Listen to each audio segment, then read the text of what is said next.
Bonjour à toutes et à tous, il est 15 heures. Bienvenue dans cette nouvelle édition. Voici les principaux titres.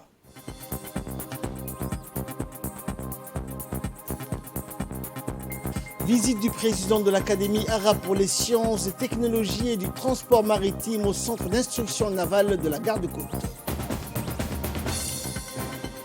Et dans l'actualité internationale, les forces ukrainiennes ont reçu l'ordre de se retirer de Severodonetsk.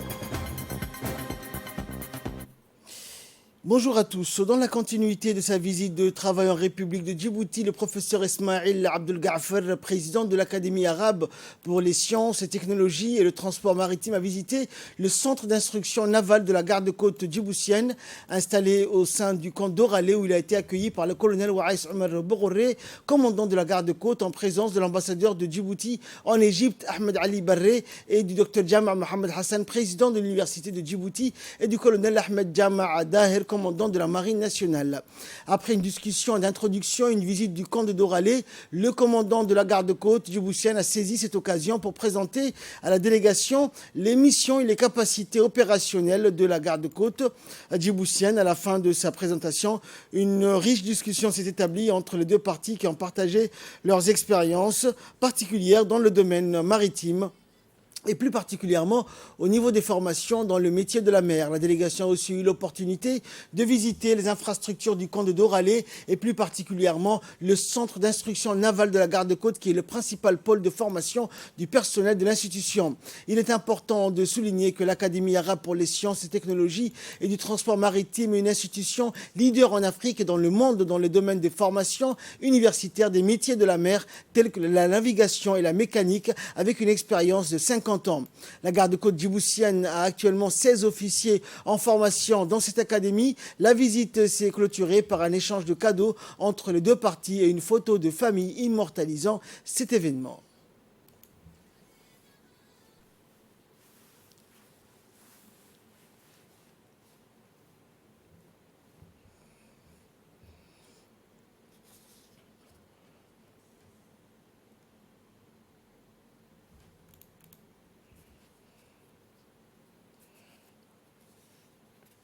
Poursuivant sa visite de travail à Djibouti, le professeur Ismail Abdel Ghafer, président de l'Académie arabe pour les sciences et technologies et du transport maritime, a visité par la suite l'université de Djibouti, où il a été accueilli par le docteur Jama Mohamed Hassan, président de l'université de Djibouti, en compagnie de l'ambassadeur de Djibouti en Égypte, du colonel Waïs Omar Bogoré. Cette visite a été l'occasion pour les deux parties de discuter des sujets d'intérêt commun, notamment dans le domaine de la formation professionnelle, et d'échanger sur leurs expériences respectives. La délégation a aussi eu l'opportunité de visiter les infrastructures de l'université de Djibouti et a profité des explications approfondies de la part du président de l'université de Djibouti. Il est important de souligner que l'Académie arabe pour les sciences est une institution leader en Afrique et dans le monde dans le domaine de formation universitaire des métiers de la mer. La visite s'est clôturée par un échange de cadeaux entre les deux parties.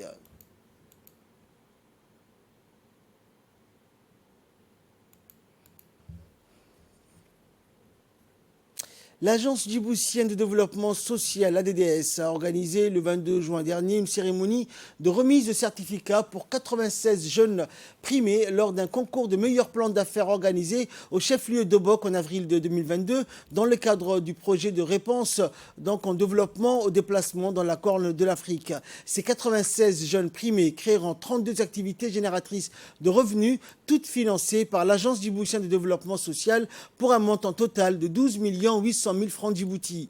Au cours de cette cérémonie, 25 autres activités génératrices de revenus existantes et opérationnelles à ce jour se sont vues commencer donc de leurs efforts avec un chèque de fonds d'aide de 75 000 à 100 000 francs Djibouti par activité. La délégation conduite par le directeur général de l'ADDS a profité de cette visite à Obok pour montrer une délégation conduite par le président de la région de Zeila, de la Somaliland et de son cabinet, les différentes réalisations, à savoir les activités génératrices de revenus et les infrastructures. Et à l'issue de la cérémonie, un déjeuner copieux a été offert à la délégation somalilandaise dans le site touristique de Hugeif. Au cours de ce déjeuner, les autorités de la région d'Obok ont discuté de la redynamisation de la relation commerciale maritime historique entre les deux villes, à savoir Zeila et Obok.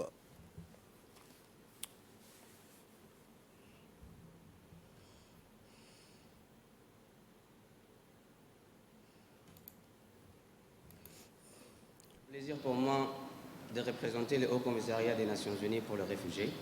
Et le HCR travaille avec l'ADDS. Et dans ce cadre-là, aujourd'hui, l'ADDS va financer 14 groupes d'AGR, de réfugiés, qui vont bénéficier d'enfants d'aide pour leur permettre de s'autonomiser et de leur permettre d'intégrer l'économie de la région.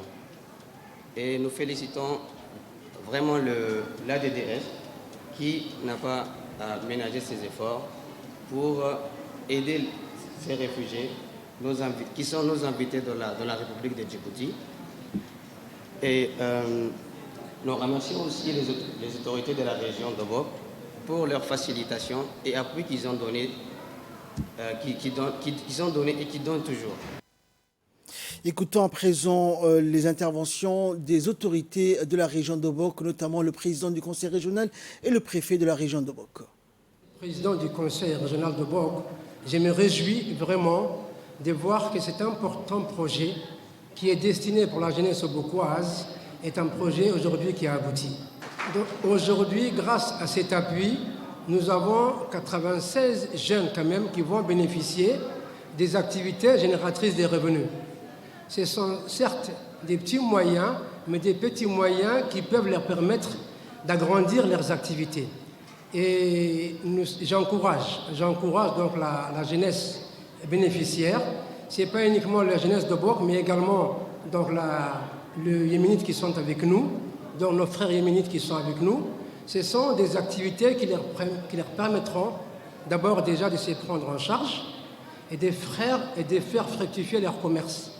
Donc l'agence djiboutienne et la préfecture et les conseils régionaux, nous serons toujours à leur côté pour les encourager et pour les appuyer, parce qu'aujourd'hui, cette opportunité que vous avez, c'est une opportunité qu'il ne faut pas rater. Il ne faut pas rater. Je sais les différentes étapes par lesquelles passer. Il y a les plans qui ont été validés, il y a un business plan qui a été fait, les tirages au sort qui ont été faits, les activités ont été donc évaluées. Et aujourd'hui, je reste convaincu que si chacun de ces groupes qui a eu ces projets, donc les fonds fructifiés, c'est avant tout donc, la région qui va bénéficier. Que la jeunesse obokoise puisse profiter, à l'instar des autres régions, de ces fonds alloués afin qu'ils puissent non seulement sortir de la vulnérabilité, mais également entreprendre. Donc ce que nous espérons, et c'est ce qu'espère aussi le gouvernement, c'est dans le cadre de la politique de notre président, à savoir entreprendre. Comment la jeunesse djiboutienne va aller dans ce sens, va effectuer l'entrepreneuriat. Pourquoi entreprendre? Parce qu'aujourd'hui, c'est comme il disait, même le chef de l'État lui-même était de passage ici lors de l'élection, et lui-même il a encouragé quelques jeunes qui étaient porteurs de projets. Donc pourquoi entreprendre? Parce qu'on ne peut pas, tout le monde ne peut pas travailler dans l'administration. Parce que si aujourd'hui vous ouvrez ce business et que ça marche très bien, comme le disait tout à l'heure, je retiens ce mot, on veut qu'Obok devienne un hub commercial. Inch'Allah, je suis certain que la jeunesse obokoise et nos frères réfugiés qui sont avec nous vont nous aider à atteindre cet objectif. Et je vous dis bon courage en tout cas. Écoutons à présent l'intervention du directeur général de l'ADDS. Nous sommes aujourd'hui très heureux de se retrouver ici à Obok et pour la remise des fonds et des certificats aux jeunes et aux réfugiés dans le cadre du projet à la fois Dr Dib, financé par la Banque mondiale, mais également dans le cadre du projet PAER, financé par les HCR. Notre mandat, c'est un mandat, nous avons comme mandat la lutte contre la pauvreté et la réduction du chômage des jeunes. Et à ce titre-là, donc aujourd'hui, nous sommes en plein dans notre mission. Nous sommes très très heureux d'avoir aujourd'hui un très haut score à Obok pour les jeunes, puisque c'est la première fois où dans les régions, on a 96 jeunes qui ont constitué 32 AGR et qui ont validé leur projet. C'est un excellent score. Nous avons comme vision pour cette ville d'avoir vraiment un hub commercial et qui va booster l'économie aussi de cette ville. Je tiens également à remercier le ministre de l'économie et des finances parce que c'est lui vraiment qui a mobilisé ces financements. Et nous remercions également le ministre du budget parce que c'est lui qui va également nous accompagner dans la partie légalisation. Ce qu'il faut comprendre, c'est que tous ces AGR que nous avons créés à la fois pour les jeunes, pour les réfugiés, vont également payer des impôts et vont booster justement la fiscalité locale. Nous souhaitons vraiment avoir des gens qui ont un statut légal et qui puissent, nous avons la représentante de la CEPEC avec nous, donc tous ces gens-là sont bancarisés et ces gens-là, avec leur statut légal, pourront également emprunter auprès de la CEPEC. Mais en tout cas, nous sommes extrêmement contents aujourd'hui de célébrer avec vous la remise de ces fonds, à la fois aux anciennes AGR, mais également aux nouveaux AGR, que ce soit les jeunes, les réfugiés. Merci. Le complexe omnisport de la cité Nassib a abrité un atelier de sensibilisation sur la sécurité routière.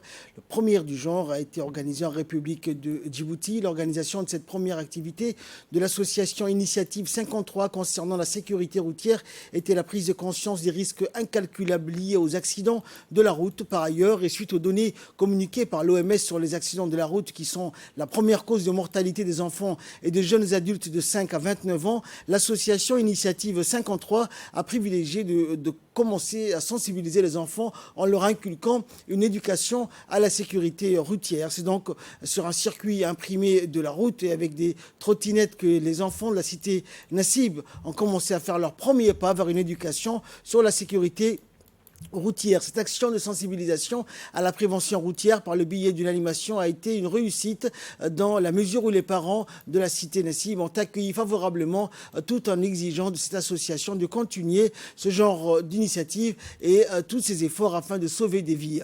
Rappelant que l'association Initiative 53 a pour objet d'une part de promouvoir et d'encourager donc toute initiative en faveur de la protection des usagers de la route et d'autre part à prévenir les accidents de la circulation routière. Les activités de l'association portent à l'avenir sur 3 volets, à savoir l'éducation routière des enfants et adolescents, la sensibilisation et l'information sur la sécurité routière du grand public et les propositions des mesures auprès des pouvoirs publics pour améliorer la sécurité routière. L'initiative qui a été commencée par cette association, c'est une très belle initiative parce que ça aide beaucoup pour la prévention des accidents. Et par exemple, les enfants, comme le président de l'association l'a souligné dans son discours, il y a les enfants de 5 à 29 ans qui sont morts suite aux accidents. C'est la première cause de décès. Si on parvient à sensibiliser beaucoup de monde, ça va aider beaucoup pour la prévention des accidents ici à Djibouti ou dans les montagnes. Voilà. C'est une très belle initiative. On salue l'initiative qu'on a déjà commencée. Et on espère que ça va s'agrandir dans les écoles ou dans d'autres départements où il y a cette population. Comme ça, tout le monde est sensibilisé. Et il y aura également l'aide de la police qui va surtout renforcer du côté sécurité routière les normes et la signalisation aussi. Et écoutons donc l'intervention du président de l'association Initiative 53 qui s'est réjoui donc de la mise en œuvre de cette noble initiative. On l'écoute. L'insécurité routière est une problématique à Djibouti, en Afrique et même dans le monde. L'OMS, l'Organisation mondiale de la santé, dans son dernier rapport indique que plus de 1,5 million de personnes meurent chaque année sur nos routes. C'est insoutenable, c'est insupportable et c'est d'autant plus insupportable qu'une grande moitié de ces victimes sont des jeunes adultes de 5 à 29 ans. Donc quand on voit ces chiffres-là, nous nous sommes dit comment agir. Comment agir comment nous, on peut aider notre pays à s'attaquer à cette problématique. Donc nous ne sommes pas seuls, bien entendu, il y a un certain nombre d'institutions qui nous soutiennent. L'initiative 53, on a été, comment on appelle, inspiré, effectivement, on a été inspiré par le président. Dans son discours d'investiture, le président nous avait dit quand on aime son pays, on s'engage. Donc je pense qu'aujourd'hui, nous avons démontré que nous aimons notre pays et nous sommes prêts, nous sommes engagés à soutenir les efforts de notre gouvernement et en premier lieu le président de la République, M. Ismaïla Omar Guelleh. Nous avons été encore une deuxième fois inspirés par le président car lors de la campagne, le président a communiqué, s'est engagé, il a présenté 75 propositions, 75 engagements. Donc l'engagement numéro 53 concernait bien entendu la sécurité routière. Et nous sommes là aujourd'hui pour dire une chose, l'État c'est nous, la société civile a une part importante. La société civile doit aussi aider l'État à mener à bien ses missions. Donc nous sommes là aux côtés de l'État avec mes cofondateurs, avec nos appuis comme les entreprises DSR et nous sommes engagés pour être là aux côtés des efforts de la police et du gouvernement dans son ensemble. Écoutons à présent l'intervention du maire de la ville de Djibouti, M. Saïd Daoud. Ensemble, multiplier les campagnes de sensibilisation pour réduire les accidents sur nos routes et éviter la perte inutile des vies humaines. Nous savons tous que chaque accident mortel laisse derrière lui un drame irréparable. Cette nouvelle association initiative tombe donc à pic pour lancer les campagnes de sensibilisation nécessaires, exhortant les usagers de la route, automobilistes et piétons, à la plus grande prudence et au respect du code de la route, mais aussi pour mettre en place un comité de suivi, évaluation capable d'établir en permanence le bilan national. Il ne faudra pas oublier d'impliquer les responsables des syndicats de transport aussi, qui doivent relayer toutes les actions de sensibilisation à leurs membres. Ni la police, chargée non seulement de la régularisation du trafic, mais également de faire respecter le code de la route, nommé tout récemment à la tête de la ville. La sécurité fait partie de mes priorités et je ne manquerai pas d'user tout ce qui est à mon pouvoir pour soutenir l'association. Le détachement de la police nationale pour la région de Dikil a célébré hier le 45e anniversaire de la création de la police nationale. Cette cérémonie présidée par le préfet de la région de Dikil a regroupé plusieurs membres du conseil régional et le président du conseil régional, les commandants de la police nationale, des personnalités civiles et chefs coutumiers qui ont assisté donc au déroulement de l'événement. A noter que la cérémonie de commémoration a démarré par les passages en revue des troupes et le salut au drapeau par le préfet de la région de Dikil, accompagné du commandant et chef du détachement de la police de Dikil.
De la police nationale, les 45e du genre. Je suis fier de vous accueillir en ce jour historique, ici dans le creuset du savoir qu'est l'Académie de police et d'Isfar Abané, mais actuellement, comme je le représente ici, au détachement de police de Dikil, et de partager avec vous ce moment dans la joie et l'allégresse. 45 ans d'efforts et de sacrifices que la police nationale a concrétisés avec abnégation et rigueur.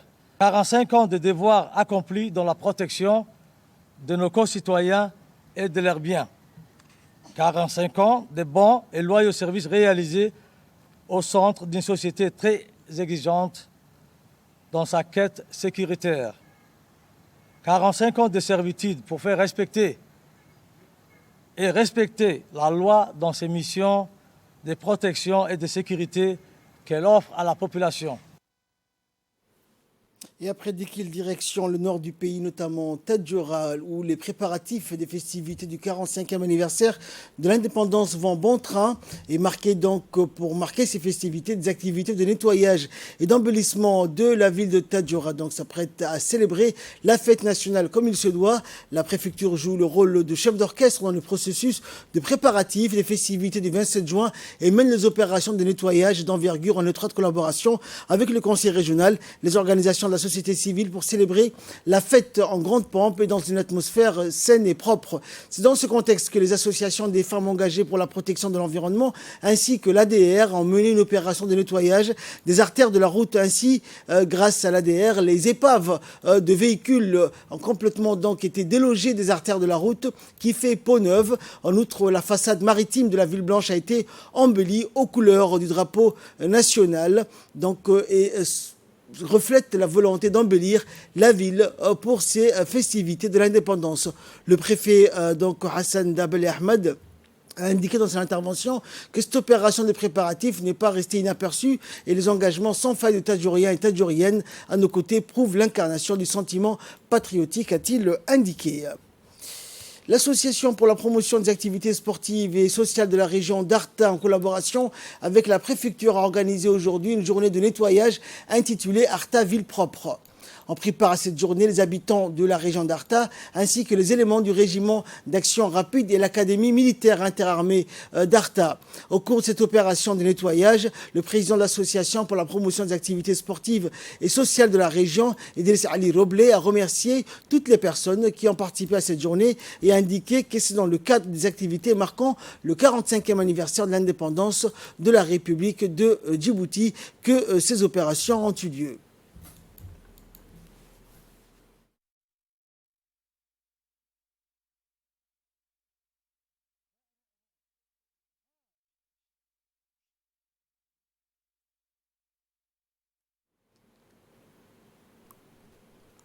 Nous sommes aujourd'hui ici, vendredi 24 juin à Arta, pour le lancement de l'opération Arta Ville Propre, réalisée avec l'appui des associations, principalement l'association de la promotion du sport et des activités sociales, les femmes de l'INFD d'Arta, l'appui des éléments de l'armée, les militaires du phare, ainsi que le conseil régional et la préfecture se sont conjoints pour cette opération de nettoyage dans le cadre de l'embellissement et des activités de nettoyage des artères principales de la ville d'Arta. Ce n'est pas la première fois que ce type d'activité se réalise, mais aujourd'hui c'est spécialement dans le cadre de la préparation de la célébration du 45e anniversaire de notre indépendance que nous souhaitons fêter dans la propreté, dans la joie et la sérénité. Et nous remercions tous les partenaires qui ont soutenu les associations de la région à travers des appuis matériels. Et surtout, nous remercions au colonel Ibrahim Farah du régiment d'action rapide qui a déployé un nombre important de militaires, ainsi que le colonel Mohamed Moumine de Lamia qui lui aussi a donné son appui en nous envoyant les élèves officiers. Actualité internationale à présent, les forces ukrainiennes ont reçu l'ordre de se retirer de la ville de Severodonetsk dans l'est du pays, annonce faite par le gouverneur régional. Severodonetsk est depuis plusieurs semaines le théâtre d'âpres combats avec l'armée russe. Les forces russes multiplient les offensives dans l'est de l'Ukraine. Elles ont conquis hier Lukidka et donc une autre ville de localité située à quelques kilomètres et attaqué Sirutne aux portes de Severodonetsk. Le ravitaillement de certains villages peut être interrompu à tout moment. Les volontaires continuent à évacuer les habitants, mais certains refusent de partir. L'armée russe continue par ailleurs de bombarder la région de Mykolaiv au sud, où elle a annoncé avoir notamment détruit 49 réserves de carburant et 3 centres de réparation de blindés. C'est tout pour ce journal. Merci pour votre très aimable attention.